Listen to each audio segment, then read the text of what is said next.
See when you guys turn up and we'll get started. So, I guess we'll cover a lot of ground during this live. But what would happen if Iran survives these attacks? What will happen if Iran remains on top? Their regime survives, even though the country gets destroyed. What will happen if they survive and Israel and the United States runs out of missiles? What will happen? Hello, Rob. Oh, good. I can see comments this time. That's good. The Wi-Fi is good here. Yeah. So, what I'm going to talk about is if Iran survives, basically. The country's going to get wrecked. The country's already basically wrecked, but I want to talk about what will happen to the global economy if Iran actually survives this. We're only 2 weeks in, so it's early days, and try to give a little bit of an overview of what I've been seeing. You guys can ask some questions. My eyes are dry and I've got hardly any sleep because I've just been, for the last 8 days straight, they've had a massive ban on all information coming out of the Middle East. It's been insane. If you're in my Telegram group, you will get updates faster. It's a little bit more tedious for me to set up the phone and do a live here. But in the Telegram group, I can just click the button and do an audio. I can post things. I'm posting all the time in the Telegram group, so it's far more up to date as to what's going on. Let me grab some coffee. This is just going to be a bit more chill. But how's the fuel prices, guys?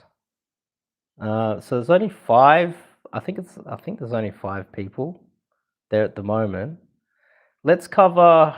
I want to cover a lot of ground in this. There's so much going on.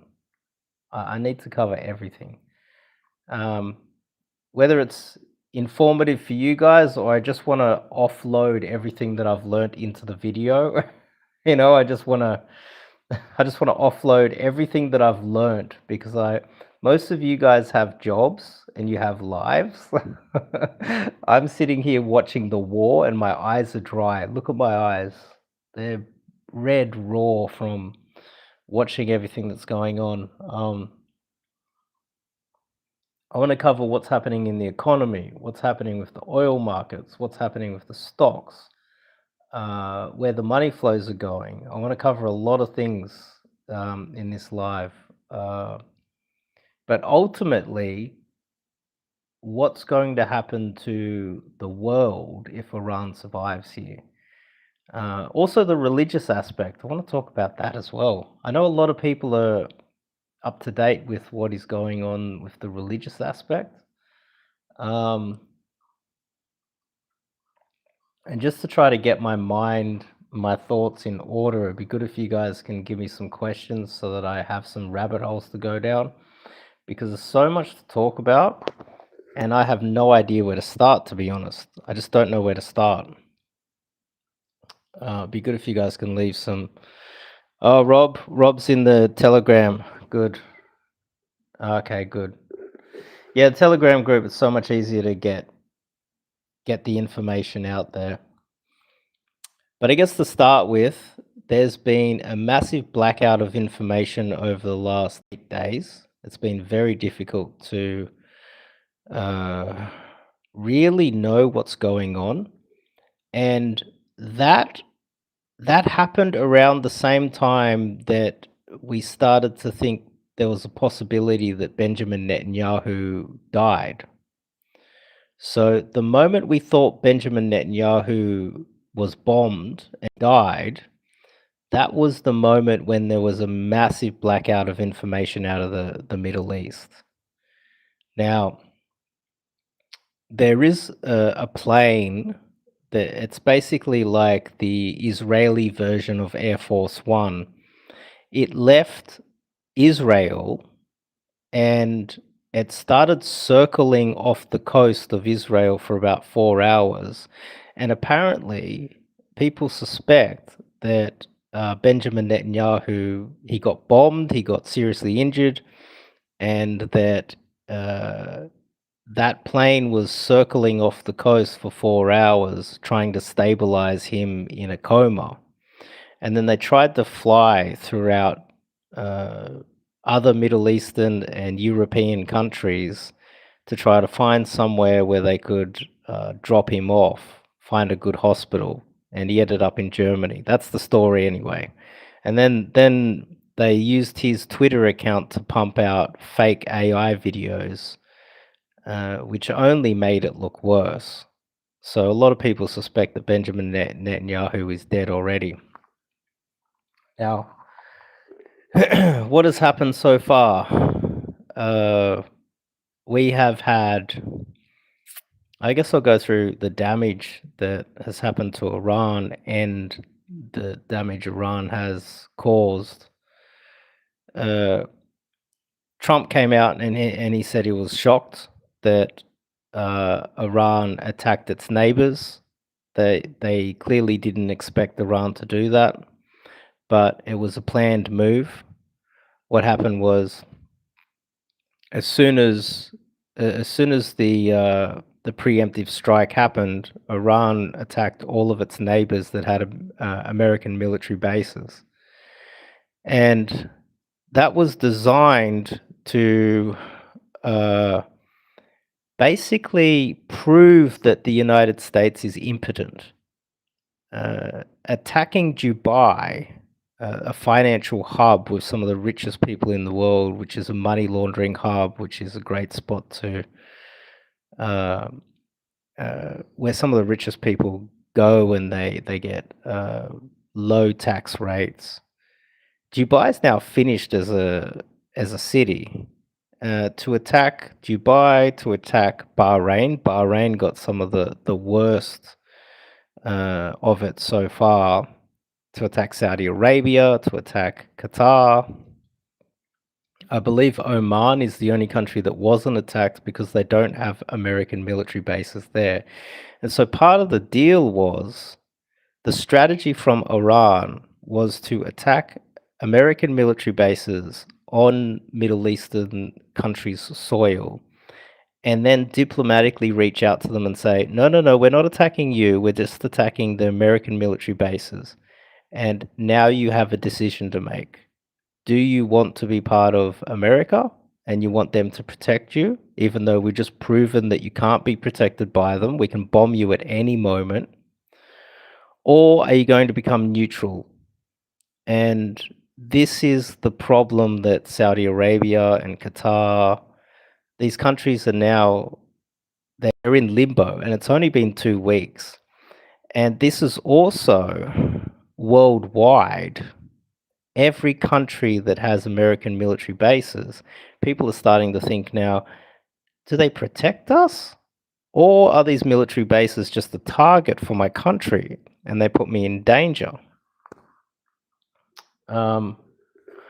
Rob, do I think Benjamin Netanyahu is dead or not?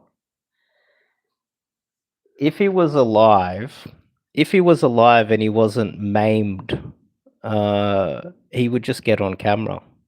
He would probably do a live or something, looking great, in a nice place, looking good. But he hasn't done that, which means he might not look good, or he might be dead. It's basically as simple as that. He can solve that problem by, so what haven't you seen, Tony? There's a lot to cover, so I need you guys to kind of give me a direction. You haven't seen nothing yet. What is frightening? You mean about Benjamin Netanyahu? Give me a bit of a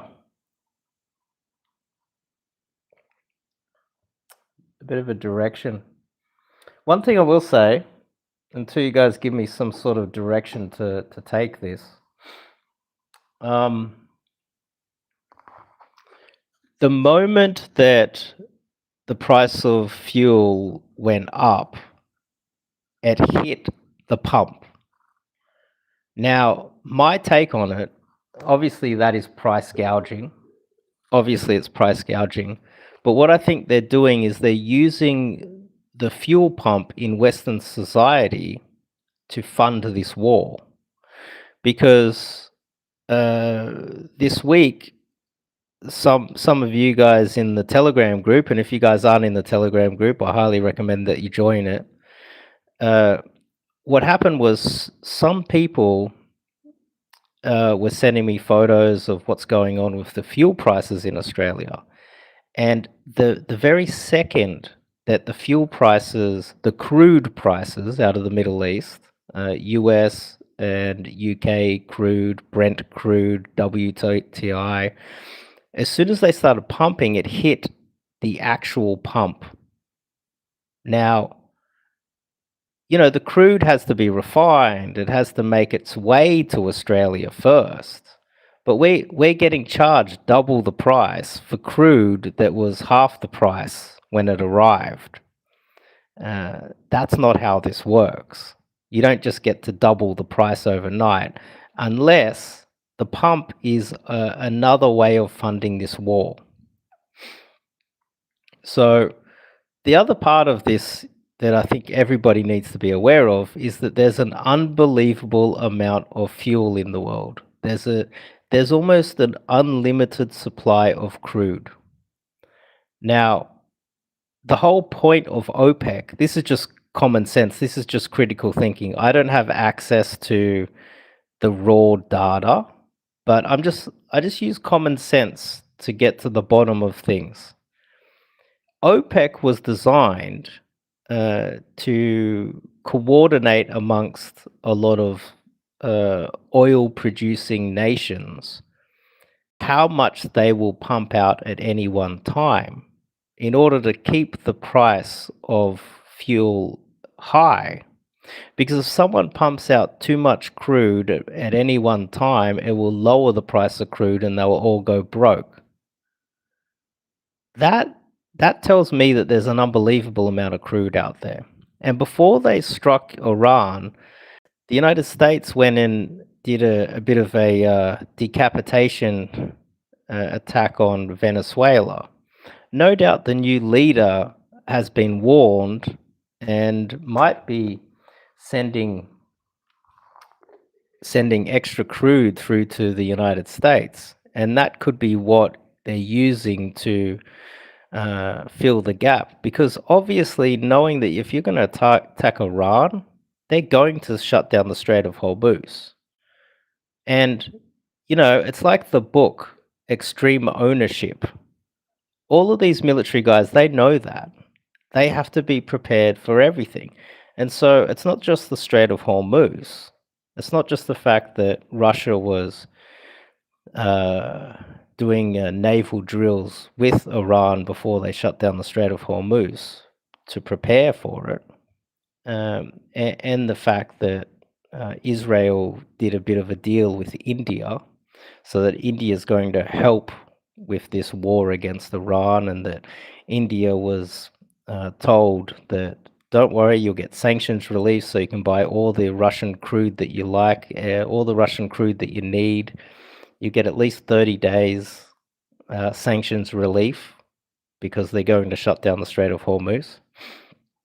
And the moment they struck, then the pump in Western society, across the board, every single Western society, when you go to the petrol station, it immediately went up like 20, 30, 50% in some cases. So, and that was to fund the war as well. So you can see the game plan to fund this thing. Now, we're only 2 weeks in, and Iran has been totally decimated. Uh, the country's been totally destroyed. And if you're in the Telegram group, you would notice from the new videos that I've been posting, it's hard to find them. Some of the the Telegram channels that were most reliable, they got shut down 8 days ago. So the last week it's been tough. Some of them are out of the Middle East, and the admins of those Telegram groups and channels, they got arrested. Some of them got arrested. One of the biggest one has almost 400,000 followers, and it was one of my go-to channels to get like up-to-date hardcore information out of the Middle East, and they got arrested 8 days ago and warned, and they haven't posted since. There's a whole bunch of them. A whole bunch of Twitter accounts got taken down as well. So, it's been hard to get the information, but what I can see from the most latest videos is that there's the amount of missiles that Iran is firing is, at the moment, I'm only seeing one at a time, unless they're shooting these cluster munitions where it just explodes and you have like 5 or 6 come out. Lately, we've just been seeing Iran firing one at a time, and the vast majority, and it's almost like Iran's testing Israel. You'll just see one missile come through, and you won't see any of these interceptors, as if Israel has already ran out of the Iron Dome interceptors. And on top of that, evidence of that is that they've started to take interceptors and the THAAD missile defense system missiles out of Ukraine and South Korea. Also, Iran targeted the THAAD radar systems, and I think there's only like there's a short, they haven't built any new ones. And there's only, I don't know, 20 or 30 of them, and Iran has taken out most of them already. Would you believe it? So basically, Israel already, 2 weeks in, is almost totally defenseless. Ukraine and South Korea don't have any either, because they've had, they're losing THAAD missiles because they're all being diverted through to Israel as we speak. And so, in a way, when you step back and you have a look at this from a big picture, 2 teams going head to head, Russia and Ukraine, the reason why Russia, this massive war of attrition is just designed to destroy the economies in the West and to deplete us of all of our military equipment. And we're falling into it because our leaders are retards. We're literally sent everything that we've got to the front lines of Ukraine. We're now sending everything that we've got left into Israel. And Russia and Iran are just depleting the American, basically the American empire. And at the end of this, we'll probably be totally defenseless, by the way. The next phase, and keep in mind, I want to point this out to you guys. Have you guys noticed February 2022, okay, February 2022, Russia invaded Ukraine. February 2026, exactly 4 years later, almost to the day, maybe 1 or 2 weeks off, the United States and Israel attack Iran. Almost like they got ahead of the problem because they knew that something else was going to happen. Because keep in mind, 2022, the United States had a liquidity crisis, and they were going through a tightening phase. They didn't have the cash to fight this war. And so Russia attacked Ukraine at the perfect moment that Ukraine and the United States would have the least amount of cash to throw at the problem to try to solve it and to try to fight back. And this is why Russia was able to dominate so early. And right now, it seems like we did the opposite, and our side decided to attack Iran instead of allowing the East to attack us again. And financially, because we were already in a tightening phase and didn't have the cash already, the problem here is now the American empire is going through stagflation. So there's a major financial problem happening, and we haven't seen it in the markets yet. Surprisingly, the markets are actually pretty good at the moment. So what's the question there?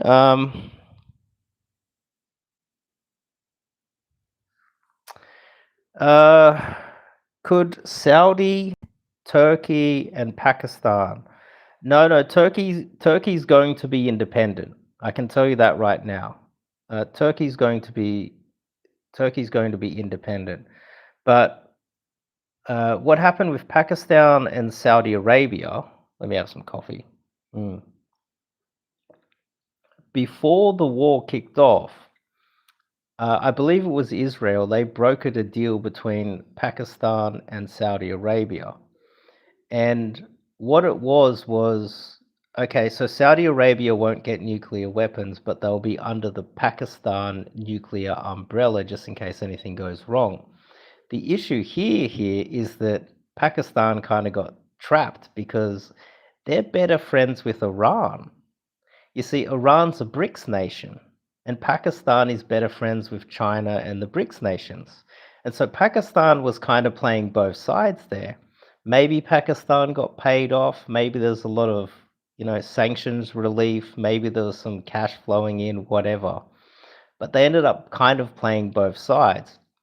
And as soon as Israel and the United States attacked Iran, what happened was a whole bunch of mysterious missiles hit Saudi Arabia, and Iran claims that they didn't do it.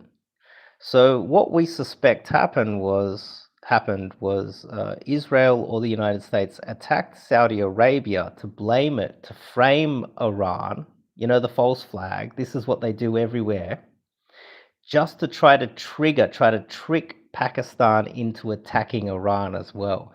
That's what they tried, and it failed. Pakistan didn't take the bait because they know what's going on.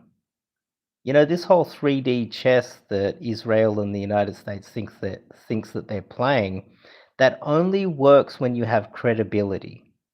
The United States and Israel don't have any credibility anymore, and everyone knows that they can't be trusted because the same thing happened with Russia. They were in the middle of negotiations, and then they strike Russia's nuclear. They struck their nuclear. They had an agreement to have all of their aircraft out in the open that had the military. They had nuclear warheads, etc., and they were attacked with drones during the negotiations.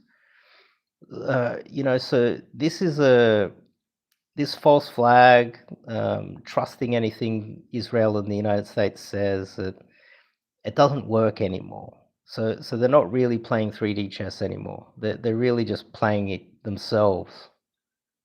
What's this? The last Australian. I know exactly how you feel. There's not many of us, and we're surrounded by shit.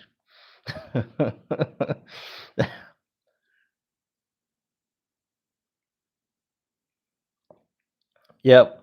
While we've been distracted, we're having an incredible amount of resources stolen from Australia, leaving future generations in debt. Well, part of the deal is the United States would open the markets and give us a good price, and then they would take a tax for it. And we know where that money's been going. It's been going to Israel, hasn't it? You look at the people who run the mines. You look at Harry Triguboff, Australia's second richest man.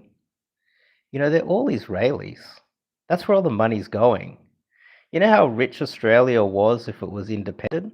But guess what? If Australia was independent and run by Australians, you know what they would call us? Communists.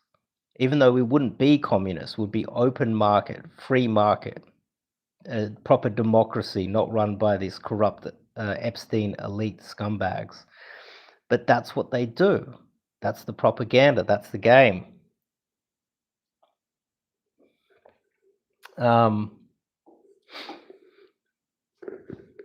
I need you guys to try to guide me because there's an unbelievable amount of things that has happened just in the last 8 days. One night I got 3 hours sleep because there was just too much going on. If you're not in the Telegram group, join the Telegram group. I can post there easier.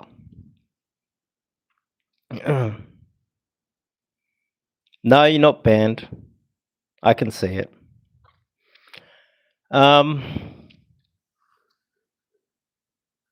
Okay, so where would I want to talk? What would I want to talk about right now? Okay, so let's cover some good news for Australians. The Australian dollar, I've been posting about the Australian dollar quite a lot, and the Australian dollar's been getting smashed for years. The Australian dollar is ripping. So if you're an Australian right now, it's dirt cheap to go to Japan. It's dirt cheap to go to Bali right now too. And there's something happening with the flights too. So what has happened is this war in the Middle East and what happened in Dubai. Dubai is wrecked, by the way. Like, I don't think Dubai is ever going to come back. But if you're traveling from Europe, you have to stop over halfway. And most of the flights will go through Dubai. They can't go through Dubai anymore. They're now stopping over through Turkey. And some are flying all the way through to Japan or Guangzhou to get that first stop in.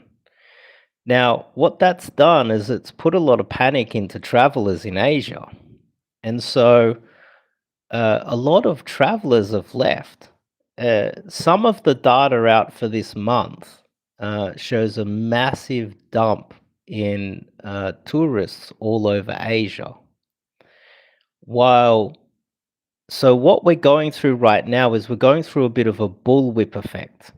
So what happens is we have an oversupply of flights, we have an oversupply of seats, and so even though the price of fuel has skyrocketed, what is happening is there's an oversupply of seats, so all of the airlines all over Asia have had to dump their prices.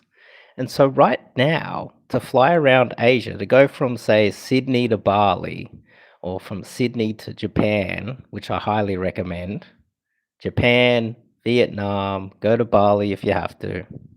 Don't go to the Philippines, they're scumbags. Maybe go to Thailand, but I don't recommend that either. It is dirt cheap. It's 50% off right now. Go after this video, go fact check me. The price of a flight is now dirt cheap. You can lock in some dirt cheap flights to Asia right now. And on top of that, the Australian dollar is strengthening. So while you're away, it's going to be cheap as well.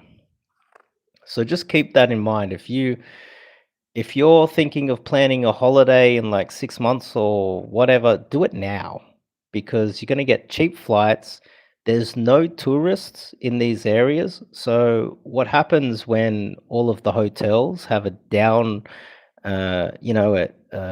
there's fewer people booking out their hotels. They have to drop the prices to compete with other hotels in the same city.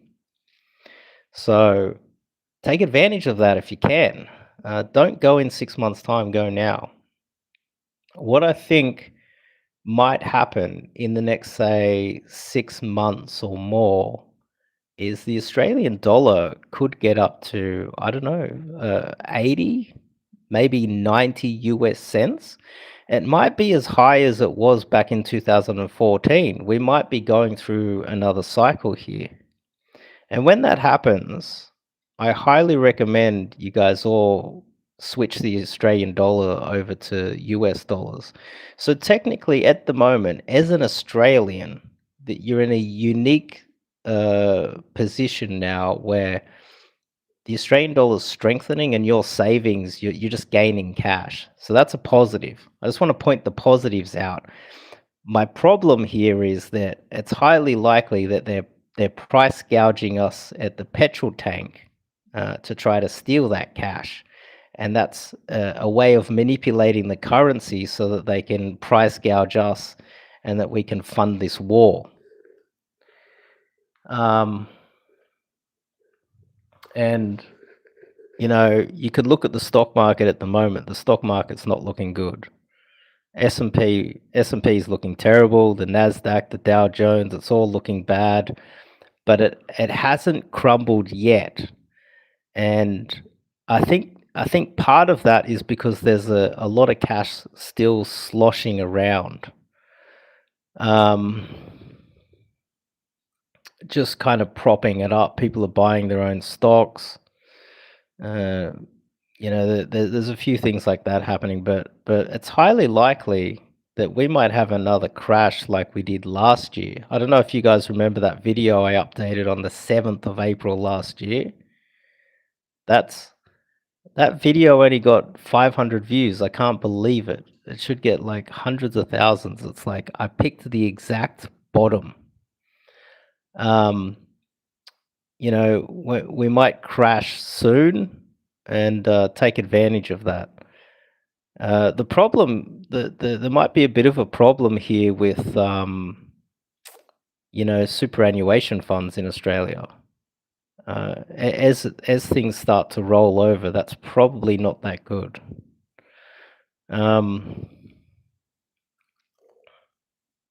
Yeah.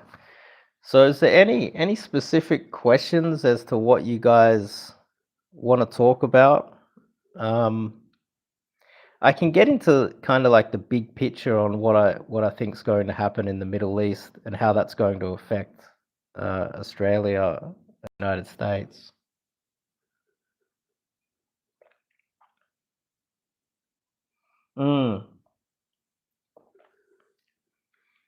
Yeah, Australia.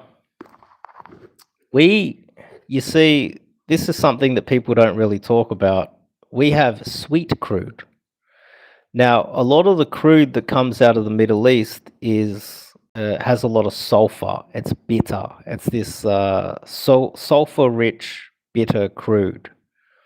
And I don't know the exact percentages. Definitely not an expert on this. I only spent 2 seconds researching it years ago, and I just kind of remember Australia has a lot of sweet crude, and you need to mix a small amount of sweet crude, almost like you're mixing a coffee. It's bitter. It's 90% bitter. You need like 10 or 5% sweet crude. Australia has some of the largest amounts of sweet crude anywhere in the world, and that crude that comes out of the Middle East, it won't be as good without Australian sweet crude. People don't talk about that enough. Australia and the Middle East are two areas of the world that the entire world relies on because we got this sweet crude that they mix and then they refine it. So right now, the fact that the Australian people are getting hit at the pump doesn't make any sense other than we're getting scammed and the money's getting stolen from us, when without the sweet crude in the land that's been taken from Australia, the global fuel prices would actually skyrocket. It's like we have this rare earth mineral, like what China is withholding from the United States at the moment. We've got this, and this is why we're not allowed to have guns. This is why they keep telling us it's you're on stolen land. This is Aboriginal land, while simultaneously telling the Aboriginals, here's your welfare check, you don't have any rights.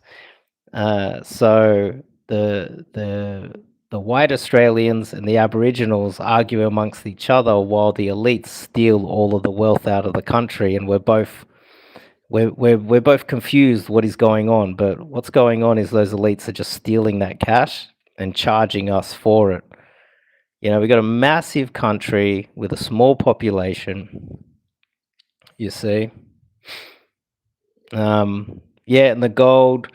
Another thing is, gold-wise, we were storing our gold in Britain, and we'll talk. I remember kind of covering this maybe 5-6 years ago. There was a lot of we were storing our gold in Britain. My understanding is that we're getting it's still there, trust me, bro, from Britain. Don't worry, mate, you'll get it back. I have a feeling all of our gold stored in Britain is gone, and they're throwing it into that wall, and we'll never see it again. We'll just get this piece of paper with an IOU on it. Speaking of Western Europe, now let's just be realistic. They have a lot of Africans, and they have alcohol problems. The average person in Britain, France, and Germany is distracted. They're dumb. They have drug problems, and now there's crime problems because of the large amount of Africans. They can't deal with Russia. Russia is a white country. You know, they just can't compete in any way, shape, or form. And that's why they need the United States to get involved. That's why even with all of these nations, they can't even take on Russia as it is.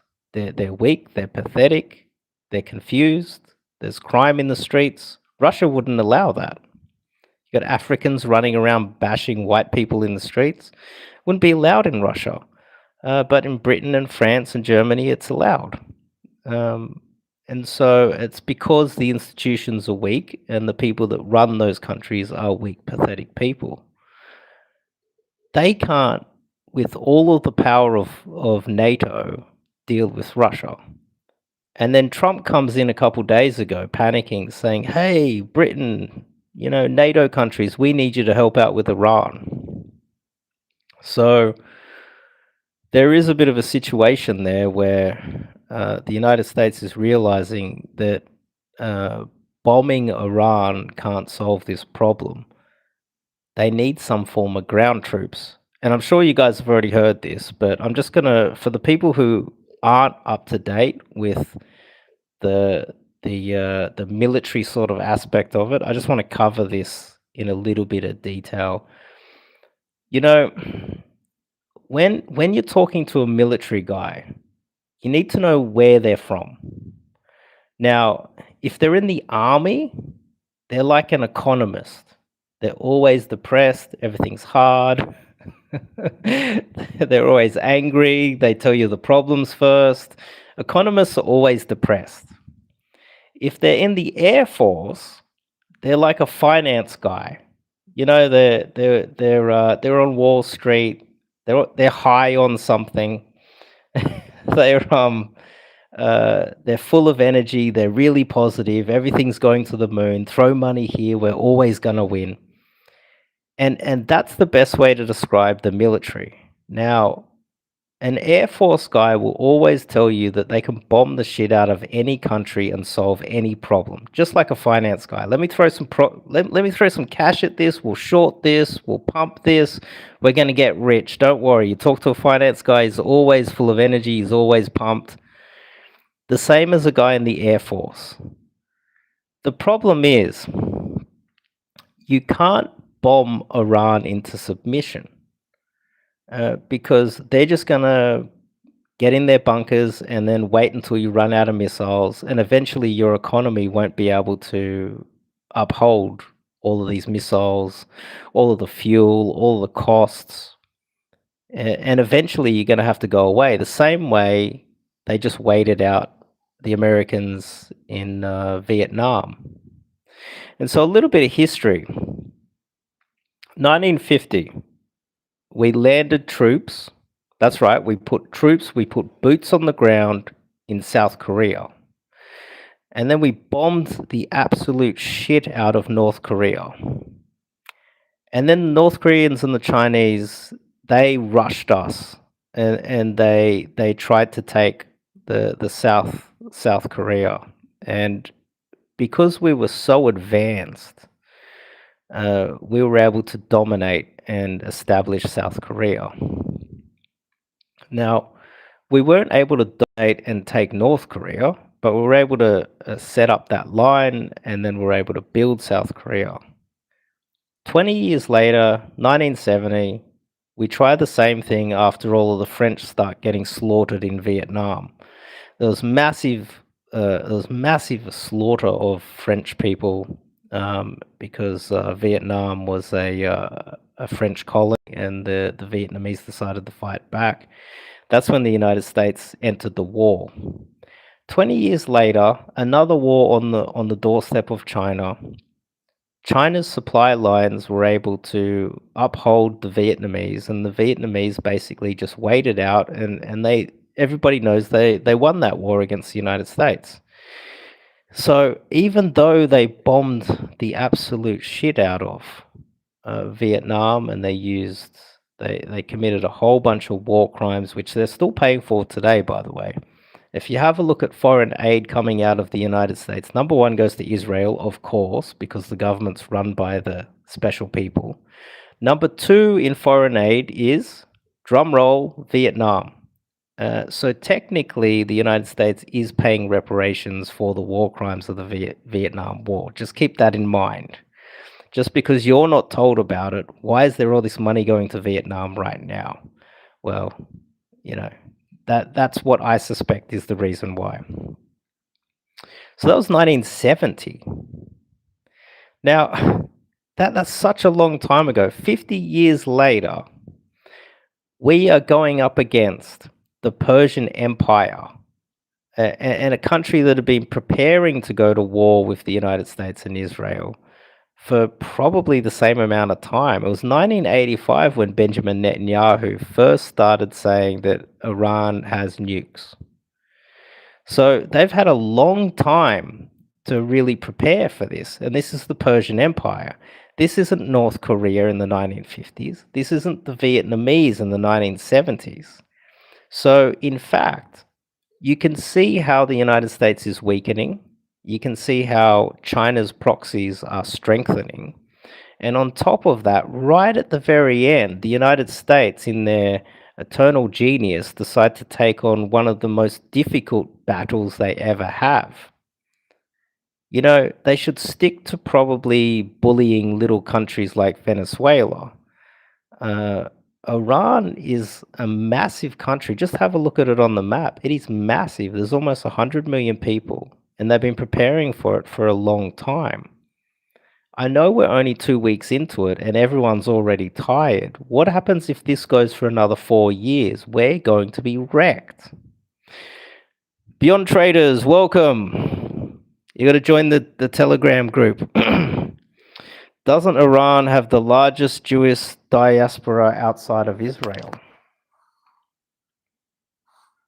I don't know. You tell me. Is that true?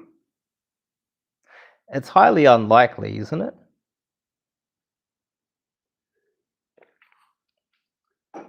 I did read a few people saying that Iran has the largest Christian or growing Christian demographic within a Middle Eastern country.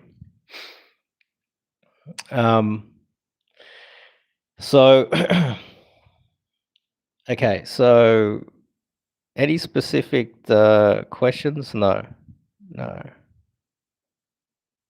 Oh, what's going to be the 5,000 Marines? Yeah, so They sent in 2,500 first, and then the next batch was 5,000. Now that's a drop in the bucket when you're looking at a country that has 100 million people. And let's just say you drop 7,000, even 10,000 troops in South Korea back in 1950. It still probably would be enough to take on the North Koreans, even though we basically, compared to the North Koreans in 1950, had literally magic weapons.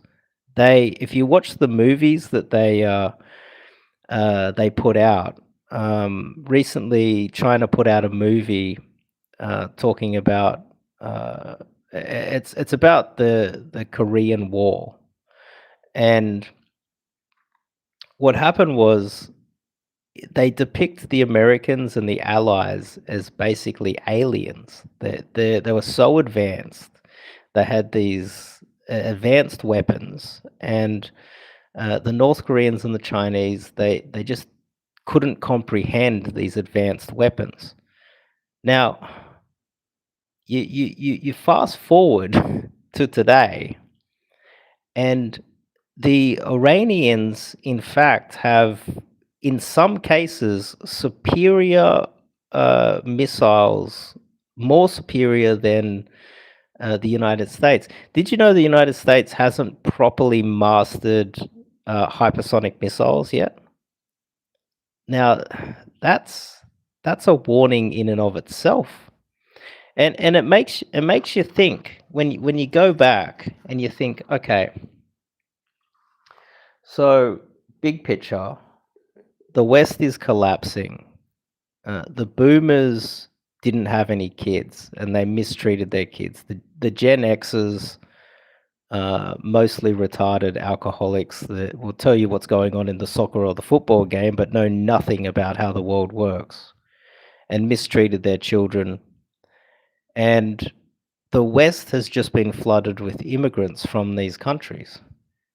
So Britain's kind of collapsing under third world immigration, same as France, same as Germany, same as Canada. Australia is the least affected, but our government's doing their best to flood us with as many Africans so that we can taste the enrichment of machete crime in the streets.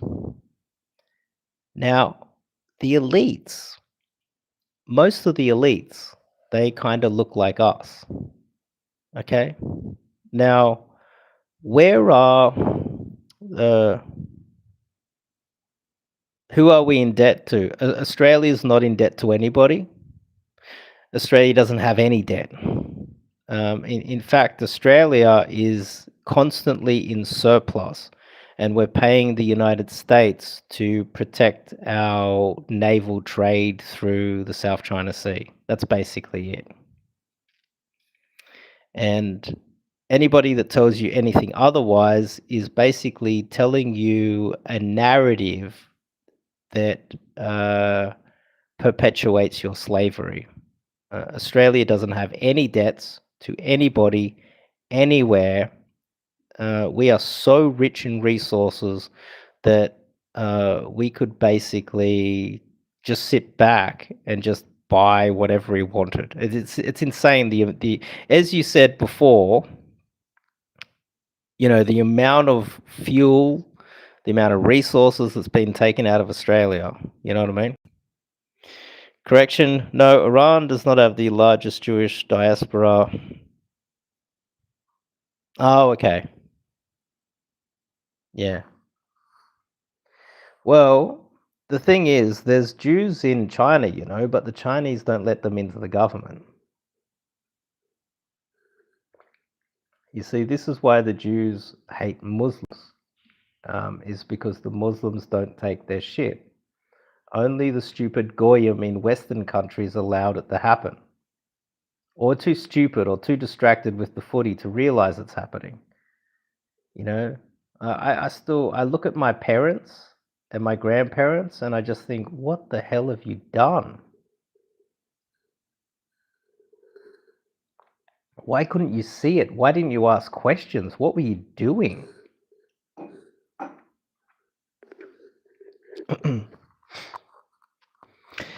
Yeah. So, yeah, I want to explain what's going on in with Iran in a little bit more detail. Um, but yeah, if you guys want to take it to there's what 3,000 in China. Yeah.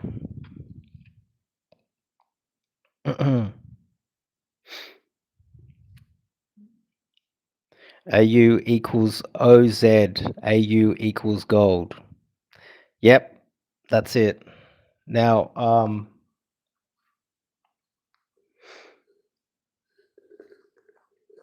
let's talk about how China's helping Iran. Let's do that. Now, uh, China publicly is not giving Iran any real diplomatic cover, which is surprising. So it sounds like China isn't really helping Iran, while simultaneously a large amount of, all of those. Have you seen, Israel? Israel released footage of them taking out helicopters and tanks in Iran. And what happened was we discovered that a lot of those helicopters and tanks never existed. They were like blow up balloons that looked like they were fake tanks, fake planes, fake helicopters. And Israel's using these AI. It's an AI detection sort of a system, a Palantir type weapon that will identify targets, but it's not smart. And if you put a fake, like wooden or a blow up toy that looks like a tank, uh, created in a Chinese factory, and you blow it up and you just sit it out there and it looks like a tank, the AI will think it's a tank, and the AI will shoot $100,000 missile and waste that $100,000 of your money on blowing up a blow up toy. And that's a big part of the game that's being played in Iran right now. Across the entire country, there's all these fake helicopters and fake planes and fake blow up toys that have been manufactured in China. And this AI that the Israelis are using is wasting all of our cash because it's blowing up blow up toys. We don't know the exact numbers because the last 8 days they've shut down all the information, and they would never admit how useless they are anyway, because the Iron Dome has been proven to be wholly ineffective in and of itself, hasn't it? Benjamin Netanyahu's most probably dead at this point, and large parts of Israel have already been destroyed. Actually, that while I'm on this same vein, I want to talk about what's going on with the escalation ladder here. Now, the United States tried to escalate this war by attacking this island called Kurg, the Kurg Island, or whatever it's called. This Kurg Island is where 90% of all of the fuel is refined out of Iran. So the United States tried to escalate this war to try to put Iran under extra pressure. Now, the thing here is who has the top level of escalation? A lot of people would say that it is Israel with their nuclear option. They've got this thing called the Samson option, where if Israel gets to the point where they're about to get destroyed, what they will do is, or they feel threatened, or it's an existential threat, they will nuke every nation, not only in the Middle East, but apparently they've got all these submarines everywhere, and they'll try to nuke random countries for no reason as well. That's not the top line of the escalation ladder. The top line of the escalation ladder is the desalination plants. Now, if Iran takes out the desalination plants in Israel, everybody in Israel dies. Just so that you guys are aware of that. If you nuke one area, you can avoid the nukes. The nuke isn't going to take out the entire country. It might take out large parts of your city. And surely it's dangerous, etc., etc. But if you run out of water and you've got no water in your entire country because your desalination plants have been taken out and all of your water has been taken out, then everybody in your country dies, especially in the Middle East. And this is the top level of the escalation ladder. My understanding is that Iran has more water than Israel or many of the other countries in the Middle East. So they're not only sitting on more water, they also have the ability to, if everybody gets taken out simultaneously, in theory, Iran should last longer than Israel. So that's the top level of the escalation ladder. And the United States is trying to push Iran towards that level. Almost like, let's get back to the game theory part of this in a second. Let me have a look at the comments. But I want to cover this. I want to cover why the United States attacked. What was the real trigger here? Like, are they trying to hurt Iran or are they trying to hurt Israel? Because keep in mind, if you're an American first, you don't like Israel. And if you're an Israel first, you don't like Americans. We're only working together to try and dominate the Middle East. So technically, you got 3 countries there. They all hate each other. And 2 are just kind of frenemies that are working together short term. That's something to discuss as well. Let's have a look at these comments. That's like using a condom with your wife. Yeah. I need to get the context behind that one. Since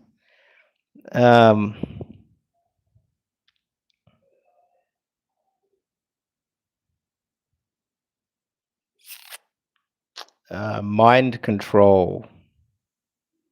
I don't quite understand that comment, but I guess like a lot of the propaganda that's been put out there is a form of mind control for the weak-minded people out there. Is it possible USA is strategically attempting to control the oil inflows into China, Iran, Greenland of the North, Venezuela? Yeah, well, that's exactly what they're trying to do. Legit, 1004.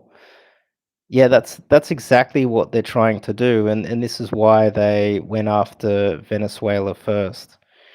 You see, the United States can't compete intellectually because 60% of the United States is illiterate, and they have a large percentage of Africans that are literally retarded. So they can't compete with China on a manufacturing or intellectual level. What they're trying to do is, really just control oil flows. And the problem that the United States faces with that is that there's too much fuel, there's too much crude, there's an oversupply of fuel. I know that the media, and when you look at the price of crude today, I know that when you look at that, you think, oh man, we must be short. Well, we're not. We're not really short at all. There's an oversupply all the time. And that's a good point, actually. What's happening in the Strait of Hormuz is the Iranians are allowing Chinese tankers to go through the Strait of Hormuz while simultaneously blocking anything connected to the West. So if you're a BRICS nation, you're able to get your tankers through the Strait of Hormuz. All you have to do is wave your flag, identify yourself, prove that you are a BRICS nation, Chinese, Russian, and then Iran will let you through. Now, what does Iran need to do to scare every other tanker in the region? They don't need to do much.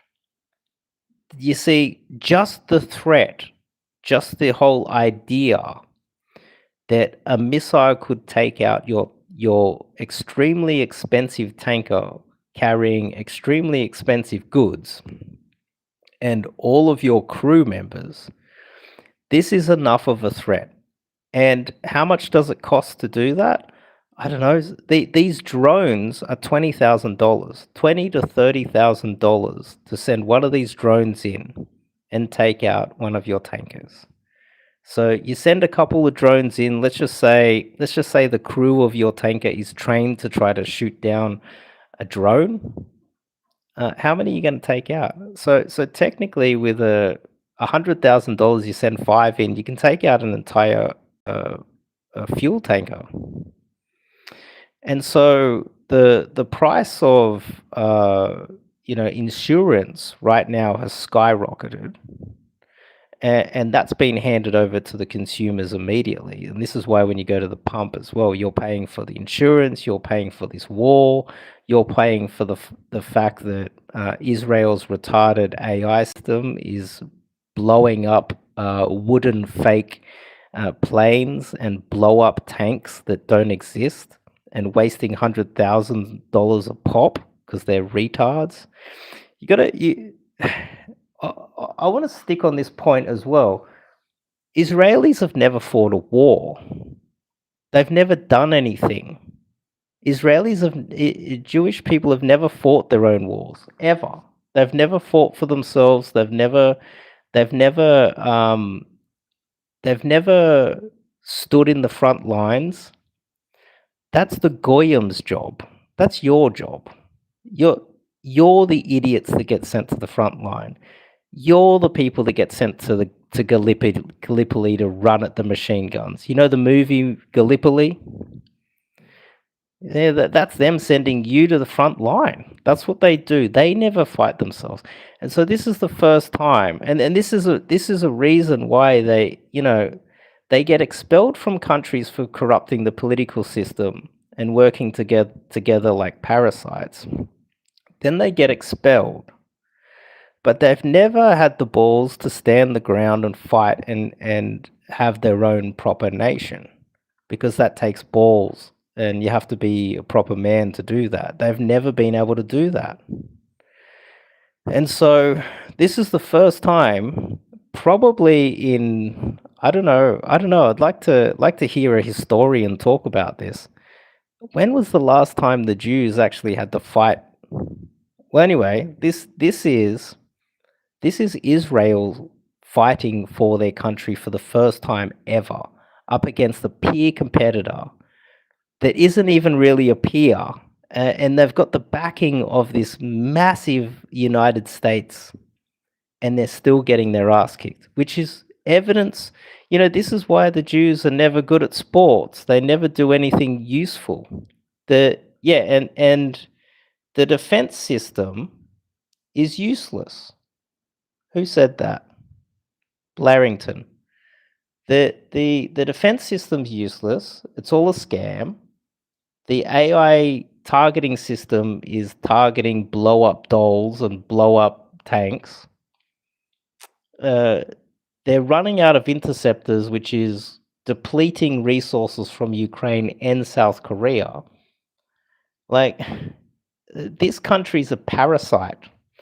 And so this makes you think, okay, so I'm not the only one that thinks this.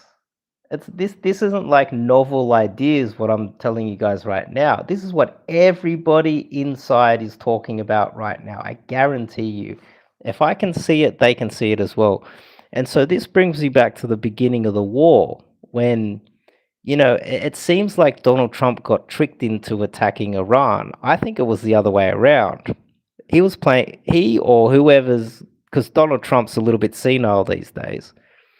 It's highly likely that they were playing 3D chess, thinking making the Israelis think that they were tricking us into attacking Iran, when we knew that Iran was going to behave in this very specific way.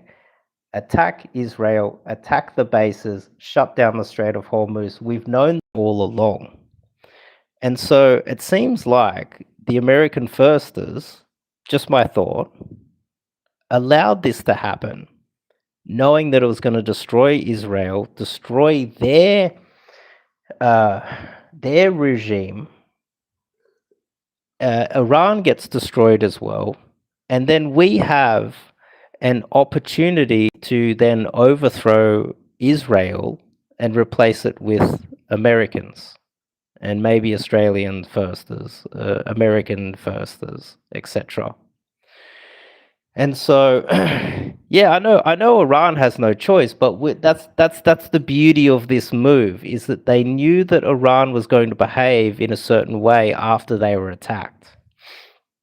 Also, I want to point out another thing. I want to keep repeating this.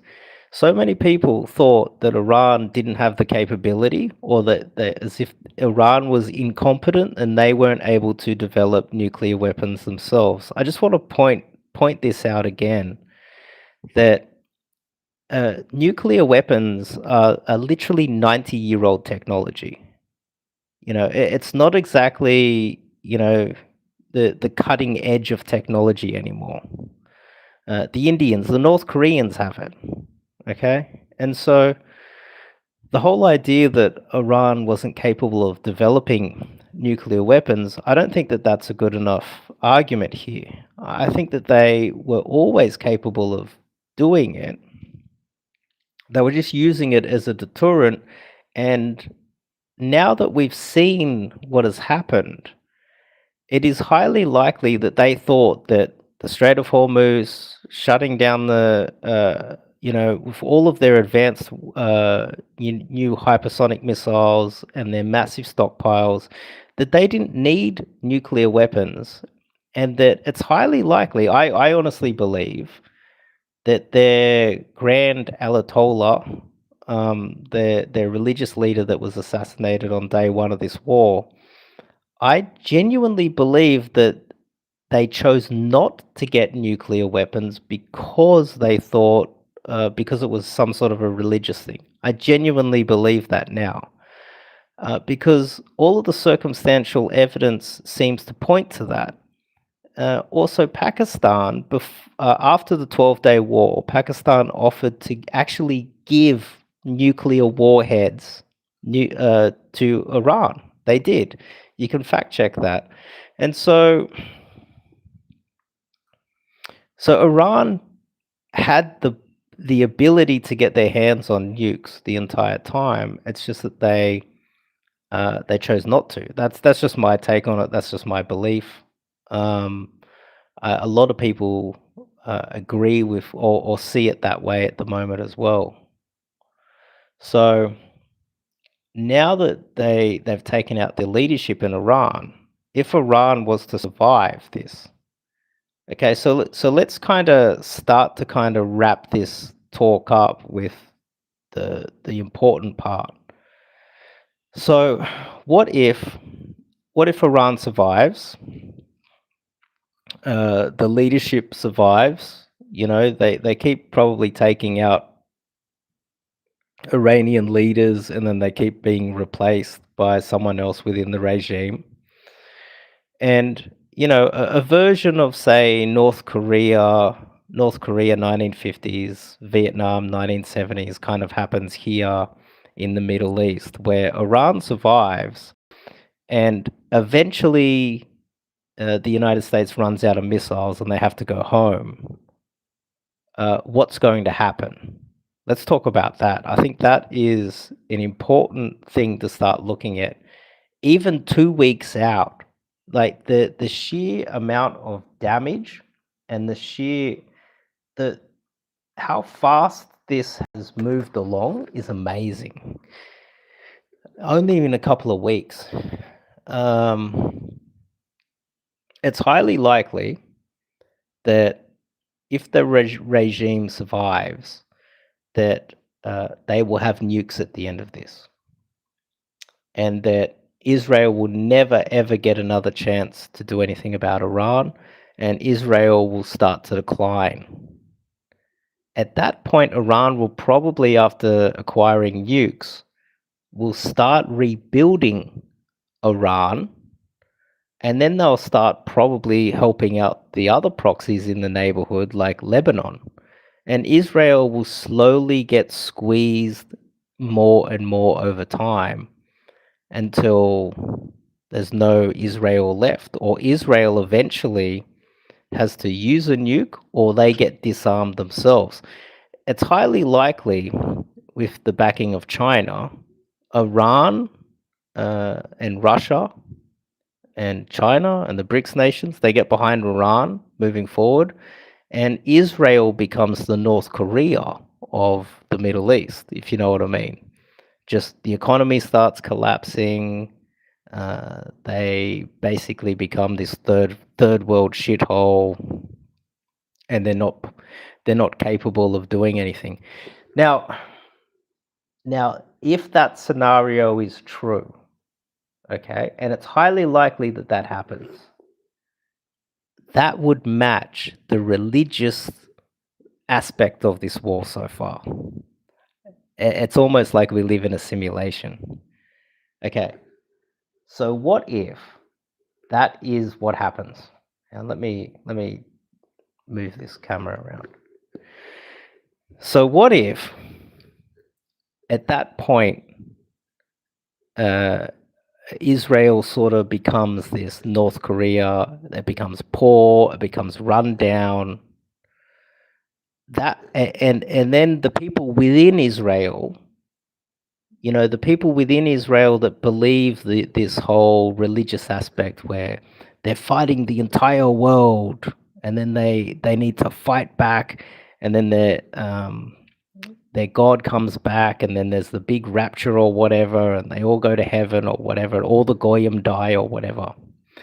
This is the story that they've been building up for the last, say, 40, 50 years, isn't it? Because Christian Zionism is not true. It's not real. It's fake. It is a story. It is a lie. It is 100% a lie. It is 100% fake. There's no such thing as Christian Zionism. So this story that Pete Hegseth, who is in the United States, is in the White House now. Pete Hegseth, who has this massive tattoo, a crusader tattoo on his chest, he's young. He's of the age that straight out of high school or in high school, he would have started being brainwashed with this talking points, this story about this religious, dogma. What if it actually plays out exactly the same way as this? Iran gets on top. Iran gets nukes. Israel becomes poor. It becomes third world. It becomes cut off from the rest of the world. Everyone starts hating Israel, and they get to the point where they actually use this Samson option that they have, and they start launching nukes everywhere. And then Iran nukes Israel. At that point, from the point of view of the Israelis inside Israel, and keep in mind, Israel's already shut off the internet. We don't really know what's going on. Videos coming out of Israel are few and far between. It's really hard to try to figure out what is going on inside Israel at the moment. But what if inside Israel, they're operating like a North Korean with this massive internet, inside an internet bubble? And they believe that the whole world's out to get them, and they use the Samson option, and they nuke the hell out of Iran, they nuke the hell out of Saudi Arabia even, they just nuke everybody. They launch on Pakistan, whatever. Then every country kind of in that region gets destroyed. And for the last 40, 50 years, this is what they were setting Israel up for. the elites, the people who really rule the world. If that was to happen, it would create a massive vacuum in the region where the nearest superpower, if it was to become a superpower, would be Turkey. Now, this is why for years I've been talking about the Ottoman Empire coming back. Now, I think when they started putting together this whole plan, they never thought that Turkey would rise. They never thought that Russia would come back. They could never, in their wildest dreams, think that India or Pakistan would have an economy, or let alone a military. And when they started putting this plan together, they probably thought that the United States would come in, and when there's a power vacuum, they would swoop in and take over.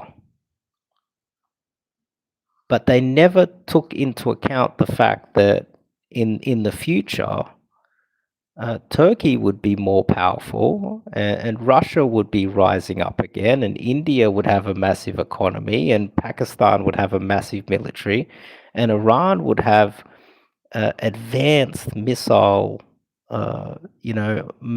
advanced weapons and a diversified manufacturing economy. And they never predicted that this would happen. And let's just say they just plays out the way that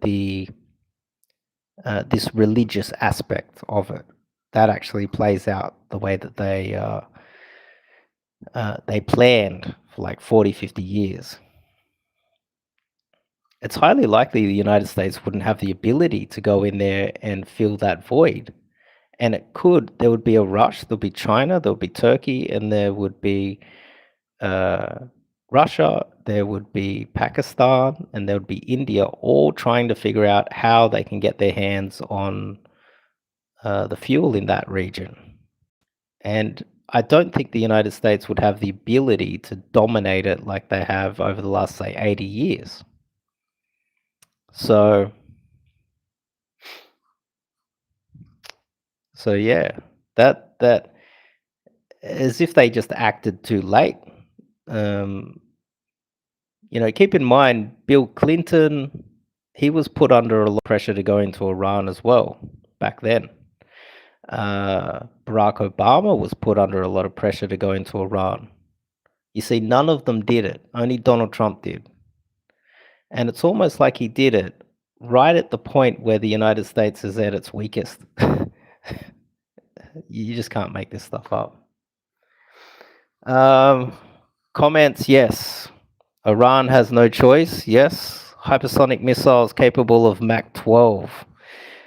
Yeah, apparently Iran, in their stockpiles, has a whole bunch of these hypersonic missiles that they haven't even used yet. They're saving the good stuff for the end. And it's almost like they're saving the good stuff for when Israel is totally defenseless and doesn't have any interceptors left. And all of the THAAD missile defense radars and systems have all been destroyed by the cheap missiles. It's insane. It's insane how unprepared and useless the Israeli military is. They should keep to just trying to talk shit on the internet and corrupting Google and telling us what we should think, because military and the economy is not their thing. Fauci fucked up because, the whole COVID thing didn't work to destroy China's economy. These people are just parasites. So, what do you think will happen to all these Emirates, Principality, Mid-East, if Iran is... Well, they will all have to become independent, won't they?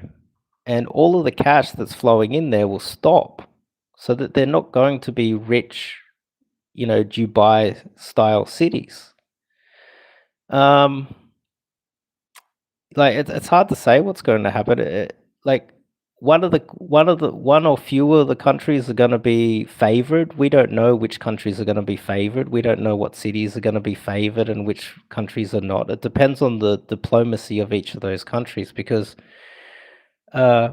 Moving forward, a lot of the cash was flowing into Dubai from the West. Now, I don't know anybody from the West that is stupid enough to want to go to Dubai anymore. What we're really doing is we're looking for the next safe haven. And Dubai, in a way, when you look at Dubai, when you look at some of these Middle Eastern countries, they were the cream, the surplus wealth that globalization, the decadence, and it just happened to find itself in one location. Now, moving forward, globalization's ended, so we might not have that decadence anymore. In a way, the 1920s were a good example of what we just went through, which you probably don't want to hear. You know, the roaring 20s, where the stock market was firing on all cylinders and everybody was rich. According to the history books, everyone was happy, everyone was rich, just before the stock market started totally collapsing. Now, it seems like going through that blow off top right now. So it doesn't seem likely that there's going to be this one centralized Dubai anymore. There will just be multiple Dubais. There'll be a Dubai in Moscow. There'll be a Dubai in Shanghai. There'll be maybe an American Dubai down in South America because it's got military bases around it to protect it. You see what I'm saying?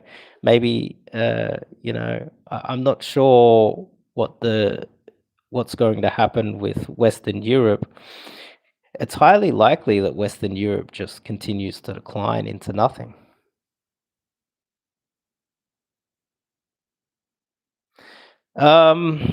Any truth to the rumor that the 4 US carriers have disappeared?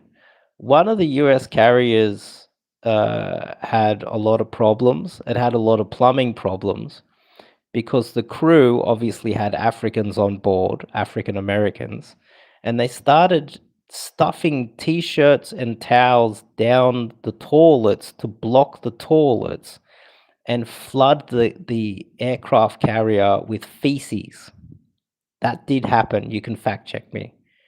To try to use that as an excuse to get the aircraft carrier, they sabotaged, like a form of mutiny, to force the captain to dock the ship so that they could have a rest. That's not going to happen with a Russian aircraft carrier. It's not going to happen with a Chinese aircraft carrier. It only happens with useless Americans that are used to the decadent, easy life. So that's one aircraft carrier that is effectively useless. The other 3, I don't know if I thought there's only 2 or 3 total, but they've been moved far outside the Strait of Hormuz, way far away, as far as they're at such a safe distance that they should be fine. They're kind of just hiding, so they're so far away that they're kind of useless. So it just seems like, why are they even there? They need to be kind of within range to be doing something. And so because they were so far away, and this is a good question actually that you bring up. Yeah, there's I don't know if it's 400 kilometers. Nobody knows. There's the fog of war going on, but they're so far away that these I'm sure you guys heard about these refueling aircraft. So these refueling aircraft, these tankers, they will fly around and then they can refuel these fighter jets and bombers that would go from, say, the aircraft carrier. They'll refuel them, they'll go in, bomb Iran, and then on the way back, they'll refuel them so they can get back to the aircraft carrier because they don't have enough fuel to make the entire trip because the aircraft carriers are so far away. They're like so far away because they're scared that these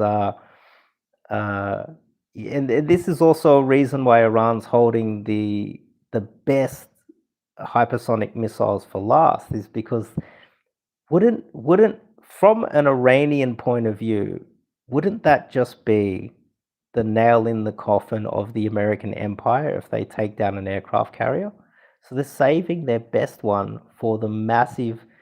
If they take out an aircraft carrier, then that is a massive political win. And so the United States knows that, and they're hiding these aircraft carriers so far away. And so in between, what has happened is those refuelers, some of those refuelers have fallen out of the sky or they've had accidents. They haven't. They've been shot down, actually, because Iran's targeting them, you see? And so what is technically happening here is the United States is getting to the point where they don't have the ability to even strike Iran anymore. And Israel's almost totally flattened, you see. I don't know if it's 400 kilometers away. Yeah, I don't know the names of them exactly. What comment? Interesting how you missed out my comment. I love it how idiots get in the comments and they're like, you missed my comment. You mean your comment that didn't show up? This means that, it says this comment was held for review. Oh no, that's a Rob. Rob, you said something. The red heifers. Oi, Rob, your comment, and I'll push show, your comment about the red heifers was hidden. Yeah, I hate it when you got these fucking losers. They come in the comments and they think that I'm hiding their comments. I don't give a fuck about your comment, dude. I'm not hiding your comments. Interesting how you missed my comment about the NWO CBDC. Well, it sounds like a retarded comment anyway, and you sound like a fucking retard yourself. What type of an idiot comes in and talks shit like that? Wake the fuck up, you idiot. Anyway, I think we've kind of covered quite a lot here. Yeah, the religious aspect with the red heifers. Yeah, Rob, your comment was hidden. That's the only one that was only comment that was hidden. Everyone else was popped up. And this idiot's comment, this is the only comment he made. Fucking have another beer, dude. Watch the footy, you retard. Anyway, it's been about an hour and a half. I think we covered quite a bit here, but there's a lot to be covered. There's a lot more to be covered. For up to date, like second by second, what is going on, just go into the Telegram group. That's the best spot because I can just post it and I can just leave a post fast. I don't need to set this up. This is a little bit of an ordeal when I could literally just go bam, bam, bam in the Telegram group. So join Telegram. Yeah. And anyway, we got a lot of information out there. That was useful. See you guys later, hey? I might wrap it up. I'll speak to you guys later.